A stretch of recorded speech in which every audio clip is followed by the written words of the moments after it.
ఇది చూడండి, చిట్టి ముత్యాల నాటుకోడి రాజులు పలావ్ అండి.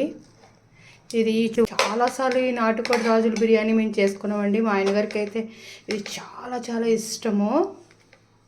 మీరు గమనించే ఉంటారు, ఈ బిర్యానీ మా టుడే స్పెషల్లో నేను చాలా సార్లు పెట్టాను.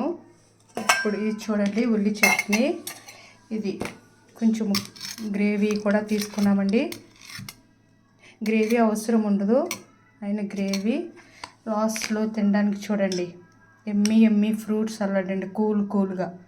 ఇప్పుడు ఇది ఎలా ఉన్నదో మనము టేస్ట్ చూద్దాము. ఇందులోకి గ్రేవీ అవసరం ఉండదండి, ఊరికినే తినచ్చు. చాలా బాగుంటుందండి ఇది.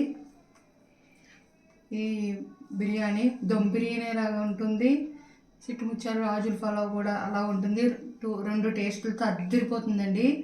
ఆల్రెడీ మన రాణి టాక్స్లో ఉంది ఈ రెసిపీ. ఇప్పుడు ఎలా ఉందో మనం టేస్ట్ చూద్దాము.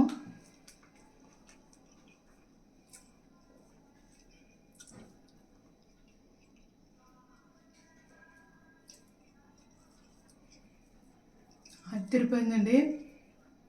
చూడండి, ముక్క కూడా ఎలాగా ఉడికిపోయిందో, చాలా మెత్తగా ఉడికిపోయిందండి. నాటుకోడి మాంసమైనా చాలా బాగా ఉడికింది. మీరు కూడా ఒకసారి ట్రై చేయండి. Bye, please subscribe. ఇప్పుడు మనం హాట్గా నాటుకోడి రాజుల పలావ్ తిన్నాం కదండి, చిట్టుముచ్చాల రాజుల పలావ్. ఇప్పుడు కూల్గా ఫ్రూట్స్తో కస్టర్డ్ ఫ్రూట్ సలాడ్ ఎలా ఉందో టేస్ట్ చూద్దాము.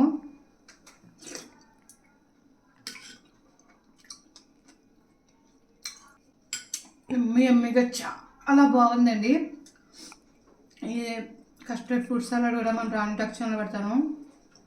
చూడండి, అద్దరిపోయిందండి. కూల్గా పట్లో చాలా చల్లగా ఉంది, సూపర్ ఉంది, అద్దరిపోయిందండి. బాయ్.